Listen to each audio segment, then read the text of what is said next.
Bismillahirrahmanirrahim. Alhamdulillahi wa kafa wa salatan wa salaman ala ibadihi alladhina istafa. Wa ba'd. Kali ini kita akan bahas surah Wadduha wal laili idza saja. Surah Wadduha. Surah ini dinilai oleh ulama sebagai surah atau wahyu yang ke-11 yang diterima oleh Nabi. Allah di sini bersumpah dengan wadduha wal laili idza saja ma wadda'aka rabbuka wa ma qala. Kita semua tahu wahyu pertama 5 ayat Iqra. Wahyu kedua oleh ulama Nun wal qalami wa ma yasturun. Wahyu ketiga Al-Muzammil. Wahyu keempat Al-Muddaththir. Wahyu kelima At-Takwir. Wahyu ke-6 Sabbihisma. Wahyu ke-7 Alam Nashrah. Wahyu ke-8 Al-Asr. Wahyu ke-9 Wal Fajri. Setelah turun Wal Fajri atau beberapa ayat dari surah Wal Fajri, Jibril tidak datang-datang. Nabi Muhammad gelisah. Apa yang terjadi? Selama ini beliau sudah merasakan nikmatnya mendapat wahyu. Nikmatnya berdialog dengan Allah. Tiba-tiba tidak datang. Ada yang mendengar dari kaum musyrikin, "Hei, Muhammad gelisah, sudah tidak datang wahyu kepada dia." Lantas mereka berkata, Muhammad sudah ditinggalkan oleh Tuhannya. Bahkan boleh jadi Nabi Muhammad merasa ada sesuatu nih. Sehingga ulama-ulama beda pendapat. Berapa lama waktu antara turunnya akhir wahyu yang ke-10, yaitu surat Wal Fajr, dengan surat Wadduha ini. Ada yang berkata 2 hari, ada yang berkata 4 hari, ada yang berkata seminggu, ada yang berkata 15 hari. Paling lama riwayat menyatakan 40 hari Nabi gelisah. Itu yang paling lama. Oke. Karena kegelisahan ini dan itu saya ingin beri gambaran lagi. Itu mendapat wahyu Tuhan, berdialog dengan Tuhan, nikmat sekali. Itu sebabnya kata ulama, Nabi Musa waktu ditanya, "Matil kabiyaminika ya Musa." "Hei Musa, apa itu yang di tangan kananmu?" Mestinya kan dia jawab singkat, "Ini tongkat saya." Jawabannya Nabi Musa kok panjang? Ya, karena dia merasa nikmat berdia. "Matil kabiyaminika ya Musa." "Qala hiya 'asaya atawakkau 'alaiha wa ahussu biha 'ala ghanami wa liya fiha ma'arib ukhra." Ini tongkatku. Ya toh, saya bertelekan dengan tongkat ini. Saya gunakan dia untuk mengusik dan mengembala kambing. Masih ada lagi kebutuhan-kebutuhan saya yang lain. Kok panjang-panjang kau wahai Musa? Nikmat berdialog dengan Allah. Kita pun bisa merasakan nikmat itu. Nah, tentu saja dengan tingkat yang berbeda dengan Rasulullah. Wajar Rasulullah gelisah. Wajar. Nah, turunlah ayat ini membantah. Wadduha wal laili idza saja ma wadda'aka rabbuka wa ma qala. Mari kita lihat wadduha. Ad-duha itu matahari ketika naik sepenggalahan. Cahayanya enak, bercampur antara kesejukan dan kehangatan yang tidak terlalu panas. Itu gambaran dari wahyu. Wal laili idza saja. Kita pernah terangkan waktu di suratul Lail, al-lail itu bisa bertingkat-tingkat ya. Kapan paling kelam malam itu? Kapan kegelapan malam itu paling pekat? Di tengah malam. Waktu saja itu artinya hening, sayu, diam. Ainun saja, mata yang sayu, yang kayak ngantuk begitu. Ya toh? Nah. Dan demi malang ketika dia kelam. Gambaran dari tidak hadirnya wahyu adalah malam. Tapi bukan awal malam, masih ada cahaya. Malam baru Tuhan bersumpah, "Ma wadda'aka rabbuka wa ma qala." Tidaklah Tuhanmu, pemelihara dan pembimbingmu, meninggalkanmu dan tidak juga membenci. Nah, kita lihat. Seakan-akan Allah akan berkata begini, hai Nabi Muhammad, kamu kan lihat pagi datang. Apakah kalau pagi datang itu, malam tidak akan datang lagi? Malam datang. Kalau malam datang, apa menurut pengalamanmu pagi tidak datang lagi? Masih datang juga. Nah, kalau begitu, kalau pernah ada duha, cahaya wahyu datang kepadamu, dan dalam beberapa hari yang lalu tidak datang wahyu itu sehingga engkau merasakan bagaikan adanya kegelapan, mestinya kamu tidak perlu ragu, kamu tidak perlu takut. Karena apa? Kan besok masih akan datang lagi. Itu seakan-akan Allah menghibur nabinya seperti itu. Oke, kita lihat lagi. Siang itu orang bekerja atau tidak? Letih. Malam istirahat. Seakan-akan Allah akan berfirman begini, hei, kedatangan wahyu itu merupakan tugas-tugas bagi kamu. Berat kamu terima. Sehingga kamu perlu beristirahat. Seperti halnya orang beristirahat di waktu malam. Nah, kalau begitu ketidakdatangan wahyu ini kepadamu bukan karena Allah membenci kamu. Bukan karena Allah meninggalkan kamu. Tapi Allah ingin kamu beristirahat. Ya toh? Jelas itu hubungan. Wadduha walaili iza saja ma wadda'aka rabbuka. Wadda'a artinya meninggalkan. Kita biasa juga kalau dalam bahasa Arab itu al-wada. Al-wada itu artinya selamat tinggal. Ya toh? Sebenarnya itu doa. Terambil dari kata ad-da'ah. Ad-da'ah itu lemah lembut. Seakan-akan orang yang berkata al-wada, saya berdoa supaya kamu terus mendapat kelemah lembutan dalam perjalanan kamu. Jadi Allah juga berkata ma wadda'aka, tidak meninggalkan kamu. Karena wada diucapkan untuk seseorang yang meninggalkan. Ada hal yang menarik. Qala itu apa artinya? Qala itu artinya membenci yang luar biasa. Oke. Coba diperhatikan. Wadda'aka, tidak meninggalkanmu. Qala sangat membenci. Ada tidak dalam kata qala ini kata yang menunjuk mitra bicara? Kalau ada yang menunjuk, dia akan berkata qalaka, ya kan? Ma wadda'aka rabbuka wa ma qalaka, ya kan? Tapi dia tidak katakan wa ma qalaka. Ada ulama berkata itu sengaja ditiadakan supaya bersajak ini. Wadduha walaili iza saja ma wadda'aka rabbuka wa ma qala walal akhiratu khairul laka minal ula. Nah, terus terang sebagian ulama berkata bukan karena itu saja. Allah ingin menggambarkan begini. Tuhan tidak meninggalkanmu. Ada ndak orang yang ditinggalkan Tuhan? Ada orang yang ditinggalkan Tuhan. Biarkan dia jalan sendiri. Saya tidak beri dia bimbingan karena dia tidak mau. Nah, kita bertanya, ada ndak yang sangat dibenci oleh Tuhan? Dikatakan tidak ada. Tuhan itu maha kasih. Walaupun kepada yang durhaka, boleh jadi Tuhan benci, tapi tidak sangat benci.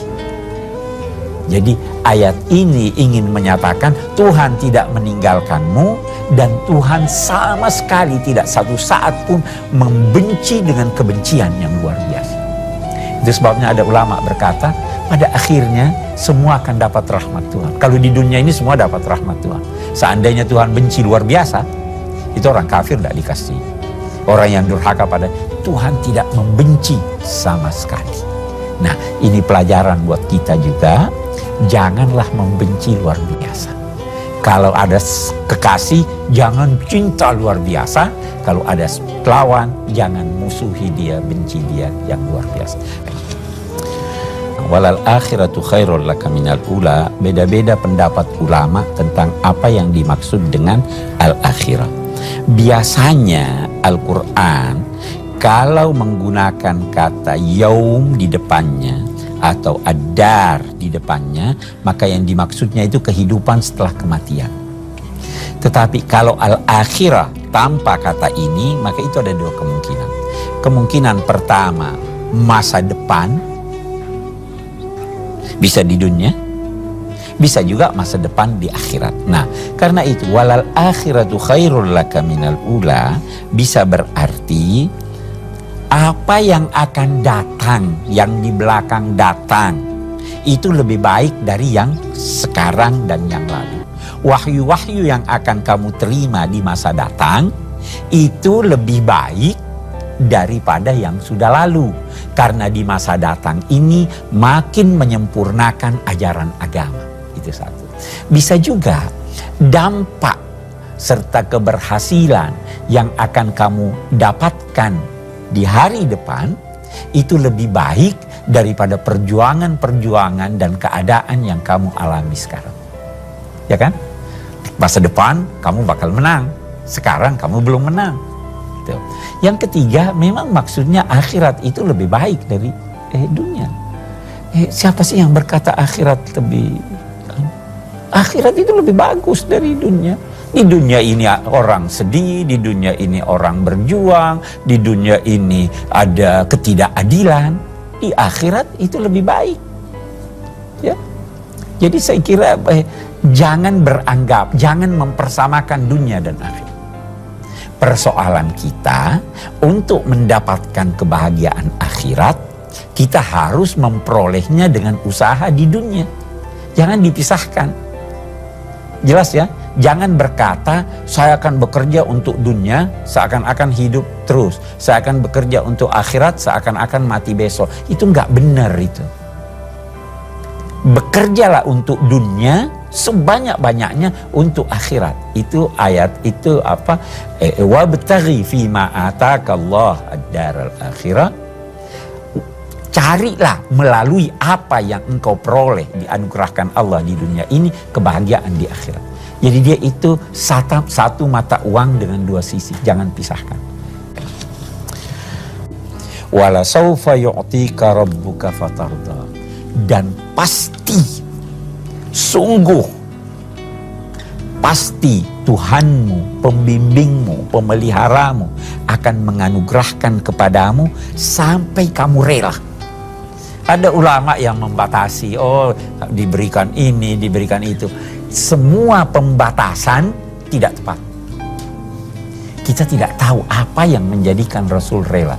Ada salah satu riwayat berkata, kira-kira Rasul tidak rela kecuali kalau semua umatnya masuk surga. Ya toh?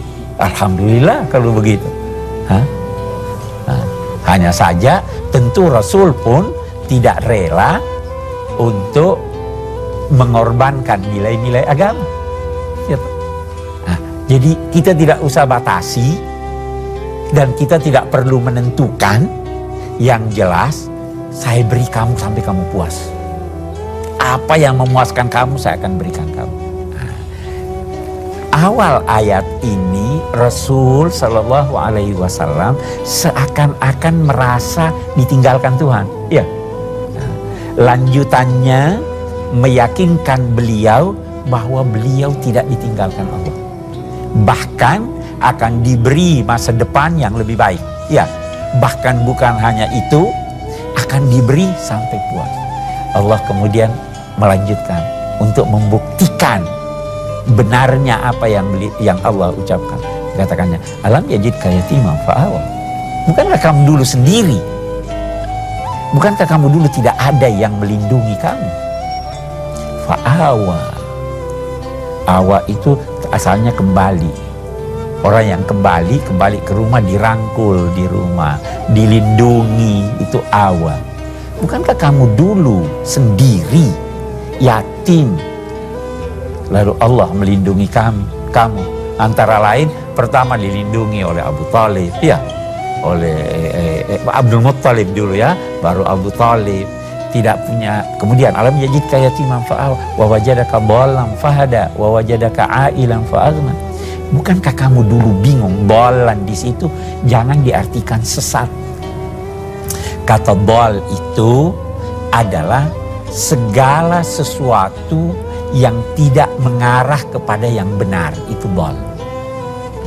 Itu sebabnya putra-putra Nabi Yakub menilai ayahnya, inna abana lafi dhalalin.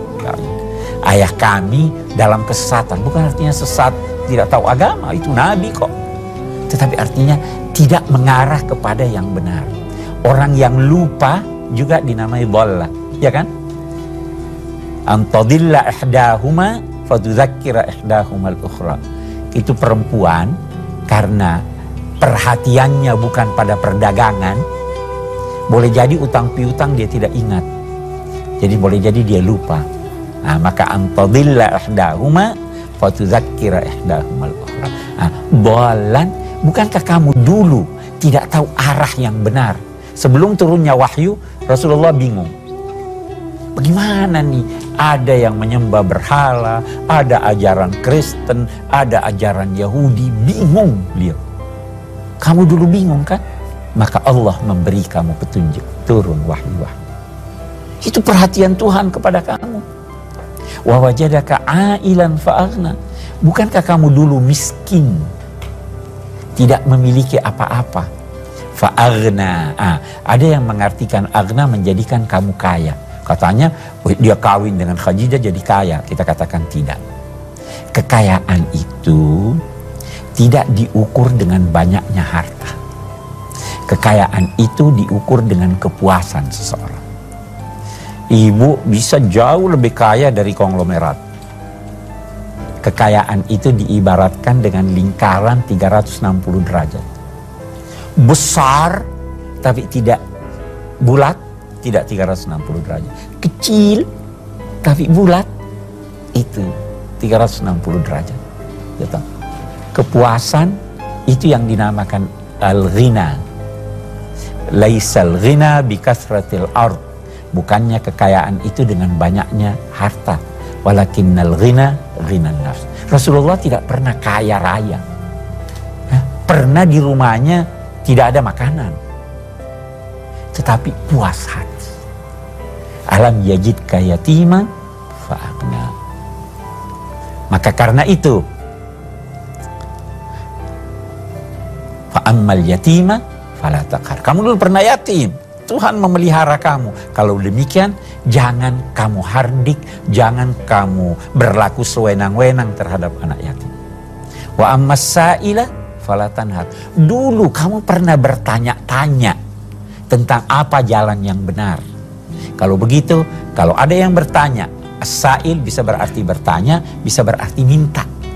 Kalau ada yang minta sesuatu kepada kamu, kalau ada yang bertanya kepada sesuatu kamu, jangan hardik dia. Kamu boleh luruskan. Ada yang minta, sampai-sampai Nabi pernah bersabda, kalau kamu lihat ada satu orang bergelang emas, lantas dia minta, jangan tolak permintaannya. Jangan tolak permintaannya. Itu kepada orang yang mampu memberi. Tetapi kepada orang yang minta, yang mau minta, diberi pesan. Jangan minta. Siapa, Nabi bersabda, siapa yang berjanji kepada saya tidak akan minta, saya akan doakan dia masuk surga. Ada satu orang saya janji, didoakan masuk surga. Dia punya sesuatu yang jauh, dia tidak mau.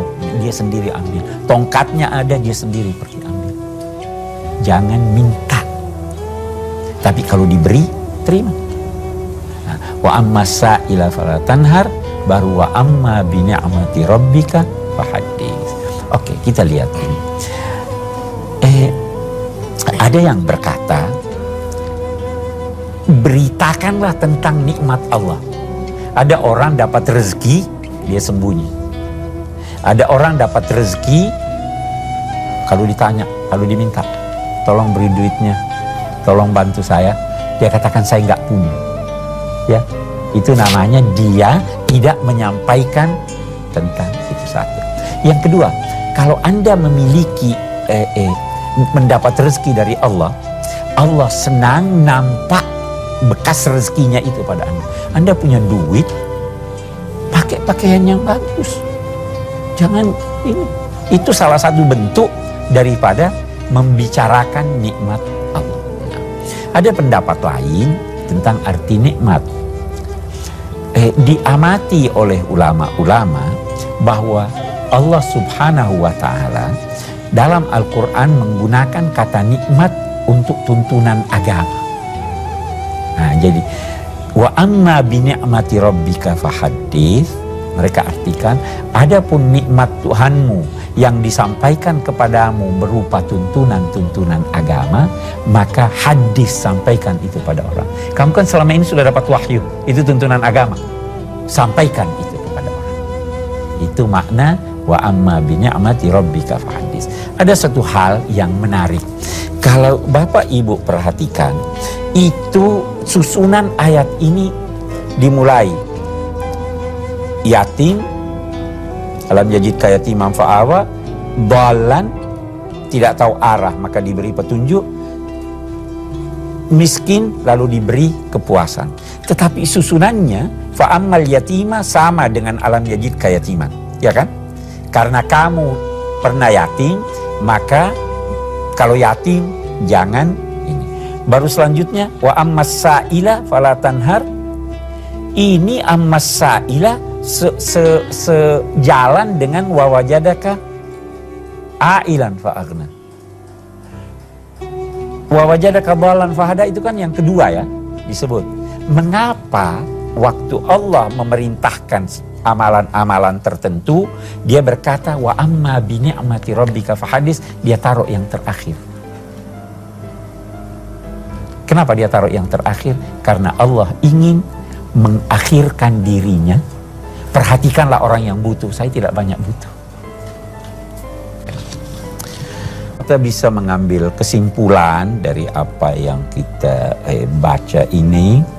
Yang pertama, bahwa Rasulullah Shallallahu Alaihi Wasallam mendapat kedudukan yang sangat tinggi di sisi Allah.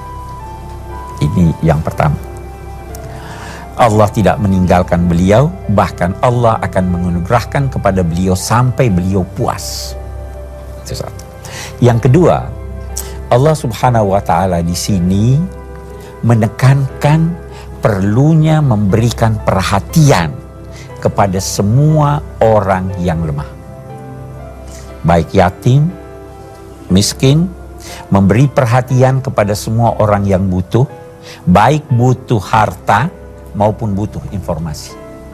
Ini sejak dini.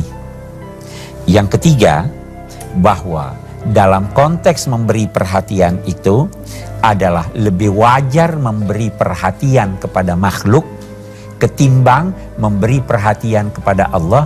Ini kalau kewajiban Anda telah selesai. Itu sebabnya misalnya ada anak mau jatuh, saya lagi sholat. Saya teruskan sholat atau saya bantu anak itu? Bantu anak. Tadi saya beri contoh soal saya berkewajiban berzakat. Zakat saya memang untuk manusia. Tetapi kalau saya sudah punya uang, terus saya mau gunakan uang itu untuk pergi umrah, yang mana lebih bagus? Saya pergi umrah atau saya bantu orang? Bantu orang. Karena Allah mendahulukan makhluknya atas dirinya. Saya kira ini kesimpulannya dapat kita ambil dari surah ini. Baik, wassalamualaikum warahmatullahi wabarakatuh.